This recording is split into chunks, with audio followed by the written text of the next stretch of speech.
Eu quero trazer mais um movimento que remete também muito à segurança pública, porque aquela portaria emitida pelo Ministério da Justiça, que estabelece normas para reforçar o uso de câmeras corporais nos uniformes policiais, está enfrentando uma resistência, principalmente pela Frente Parlamentar da Segurança Pública, ou a chamada bancada da bala, como a gente acabou de comentar há pouco aqui.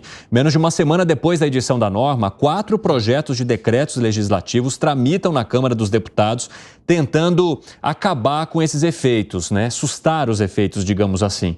Depois da adoção das câmeras ser defendida por especialistas em segurança pública, a medida enfrentou resistência desses parlamentares. Eu já retomo contigo então, Zé Maria, por que essa bancada está tão firme contra o uso de câmeras e principalmente contra a recomendação que veio, digamos, de cima para baixo do Ministério da Justiça?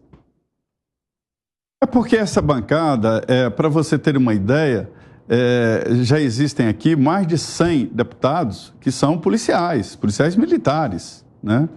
É uma bancada forte. E eles protegem os militares, protegem o policial.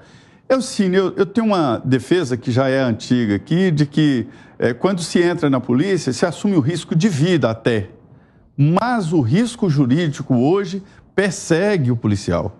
O risco jurídico é perigosíssimo, porque se um policial, numa certa idade, perde o emprego, ele perde absolutamente tudo. Ele não sabe fazer outra coisa a não ser polícia. E ele perde o emprego e pode ir para a cadeia, inclusive, e exercendo a sua atividade policial. É um erro. Ele tem que decidir ali em segundos, um erro pode levá-lo para a cadeia. Esse risco jurídico é muito forte. E uma covardia muito grande é que os estados não pagam advogados para os policiais. São Paulo, recentemente, é que colocou à disposição. Mas, mesmo assim, é melhor você contratar o seu advogado do que depender de um advogado pago por alguém que você não conhece. Advogado é uma situação meio de confiança, uma troca de confiança. Então, assim, eu sei de casos de policiais que venderam a própria casa para se defender. Então, é esse risco jurídico que os representantes dos policiais aqui querem defender. Esse debate, ele é ridículo, eu diria até. Porque eu entendo que equipamento policial tem que ser defendido, tem que ser definido pelo comandante da operação, ou no máximo, pelo comandante do pelotão ou do batalhão. Então, usar ou não usar câmera, usar ou não usar capacete, usar fuzil ou usar pistola, tem que ser uma decisão do comandante. Não se pode ter uma lei para proibir ou para obrigar. Isso é ridículo. Porque cada operação exige um tipo de equipamento. Eu defendo tecnologia total para o policial. Que ele tenha câmera, que ele tenha escuta, que ele tenha um microfone e que tenha um drone antecipando a ele o que está na frente. Já é assim em alguns países e em guerras a gente vê assim. Então é preciso dar ao policial o poder de decidir o que usar naquele momento. Em certas situações, o uso de câmera é muito bem visto, é muito bom. Em outros, não. Então isso tem que ser definido pelo comandante. Ô Gustavo Segré, você acha que esse tema está ganhando muito teor político e saindo justamente dessa posição que menciona aqui o Zé Maria, que é uma escolha ou decisão regional, até local, que parta do batalhão e daquele que comanda esse batalhão? Nesse caso, o chefe maior seria o governador do estado.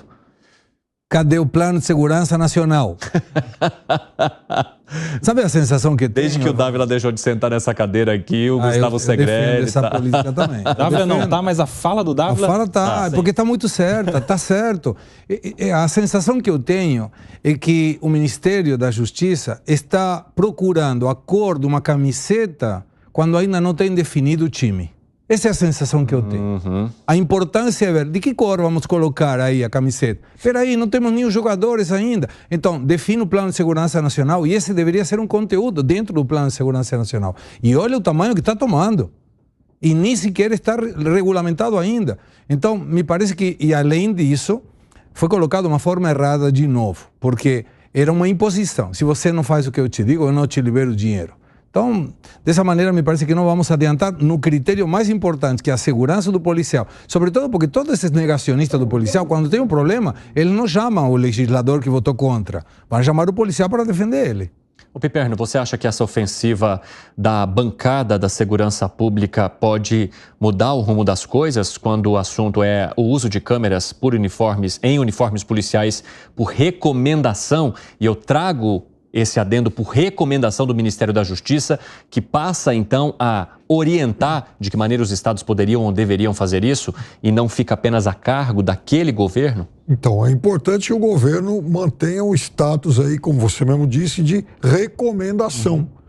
Quem quiser faz, quem não quiser não faz, ponto. O governo também tem o livre-arbítrio para dividir o bolo dos recursos, daqueles recursos, como ele entender melhor. Mas ele condiciona o uso do recurso a quem atender. Mas então aí é um segundo ponto, né?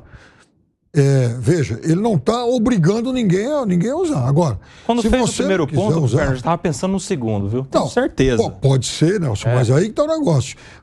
Cada coisa é uma coisa, ou seja, você não é obrigado a fazer isso. Agora, se você fizer isso, eu te ajudo com o recurso, até porque você vai ter que gastar. As câmeras, elas não são de graça.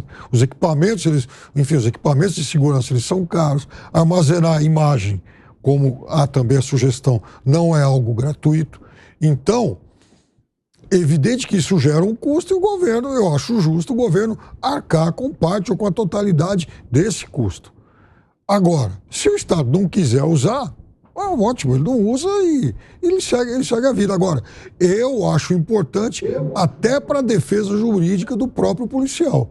Eu respeito demais o policial. Sempre digo aqui, o policial é aquele profissional que sai de casa de manhã, se despede da família para cuidar da segurança da gente sem a certeza de se vai voltar ou não para casa. Então tem que ser extremamente respeitado por isso. Agora, se alguém cometer algum tipo de abuso também, isso não está previsto na lei. Então, também que se respondam por isso. O que você pensa, Nelson?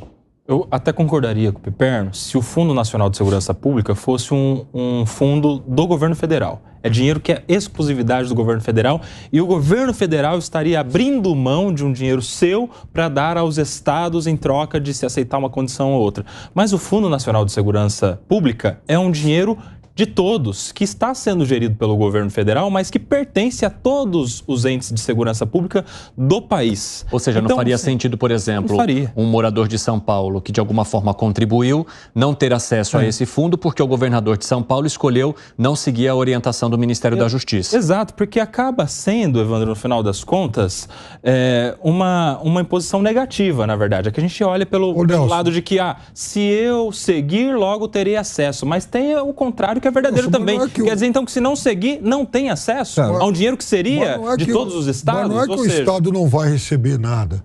Ele não vai receber, por exemplo, para comprar um equipamento que ele vai usar só, enfim, em alguns momentos. Ele vai usar de acordo com, como bem entendeu, o comandante da polícia daquele estado. É que cada comandante é que deve saber como a sua polícia deve usar. Se vai usar de dia, de noite, em todas as operações, só nas operações especiais, se vai usar só na polícia militar ou a polícia civil vai usar também para cumprir um mandado de busca. Ou seja, essas decisões têm que ser tomadas no âmbito de cada polícia, de cada governo, porque as polícias são estaduais. Agora eu queria só comentar rapidamente o que falava aqui o Zé a respeito dessa insegurança do policial militar. Eu atuei por muito tempo na Justiça Militar em São Paulo, mais de 5 anos só advoguei para policiais militares. E é impressionante como uma ocorrência em que um policial deve tomar uma decisão em 1/1000 de segundo é depois analisada friamente em uma sala de julgamento por alguém que às vezes nunca esteve perto de uma ocorrência, às vezes até em câmera lenta, que daí você, intensifica a análise ali sobre a conduta do policial, se ele está certo, se ele está equivocado, e aí por um juízo de alguém que não sabe o calor de uma ocorrência, esse policial depois é demitido, preso, responde criminalmente, e essas câmeras, pode dizer o que quiser, elas têm a finalidade primeira de fiscalizar o policial. Não é para defender o policial, como muita gente diz, apesar de poder também ser um instrumento de defesa. Quem defende com muito afinco essa ideia é porque ele quer ficar fiscalizando o policial militar. Ele é contra a polícia, ele quer acabar com a letalidade policial, enfim, ele desconfia da polícia o tempo todo. Você pode perceber, isso aí não é para alguém que gosta da polícia, isso aí é para gente que quer ficar fiscalizando. A gente deveria fiscalizar todos, então. Vamos colocar uma câmera em cada parlamentar, em juiz, em promotor, em fiscal de renda, em fiscal da prefeitura, porque todo mundo aí também vai poder usar as imagens para se defender e defender a sociedade. Ô Zé, só para a gente finalizar e arrematar esse tema, eu queria saber seu posicionamento sobre esse condicionamento que o governo federal faz do acesso ao Fundo Nacional de Segurança aos estados que sigam, né, a recomendação feita pelo Ministério da Justiça e de que maneira isso caiu também no Congresso, né? Porque muitos avaliam como uma espécie de chantagem, digamos, entre aspas, do governo para que os estados possam então seguir essas diretrizes? É interessante, Evandro, que nos Estados Unidos a federação lá é muito independente, cada estado faz o que quer. E se um estado quiser colocar o mão de direção inglesa, ao contrário, ele colocaria. E como isso é controlado? Através de verba. Então, se o governo federal só manda verbas se atender às normas nacionais em todos os setores. Então, não é uma novidade. Só que aqui no Brasil, isso é usado de forma estranha, porque, inclusive, eu acabei de falar com o governador de Minas, Romeu Zema, e ele dizendo sobre segurança pública de que o governo beneficia quem tira nota baixa, ou seja, onde há mais violência é que se investe mais dinheiro. Não, tem que ser o seguinte, quem traz melhores resultados, o governo federal manda mais recursos, né? E fazer essa troca aí de câmera, de usar câmera ou não, parece uma intriguinha, sabe, ideológica, uma chantagem mesmo, né? Não deveria, e deveria ser por resultados. A Constituição, ela dá aos estados o poder ali de lidar com a segurança pública. Isso é um debate antigo por aqui, mas não adianta.